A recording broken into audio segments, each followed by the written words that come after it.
Welcome to the second module. In this module, we are going to learn how to create smart contracts using the Solidity programming language. Let's get started. In this module, we will explore essential elements of Solidity.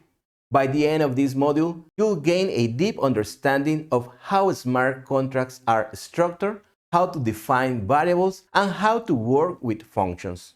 We'll also explore practical examples to solidify your learning and cover key concepts that will serve as building blocks for more advanced smart contract development. We will start by dissecting the anatomy of a smart contract. We will learn about data types, scopes, functions, events, and control flow structures. By the end of this module, you will have a strong understanding of how to structure and implement key features in Solidity smart contracts. The hands-on demos and real-world examples will help consolidate your grasp of smart contract development. Let's get started.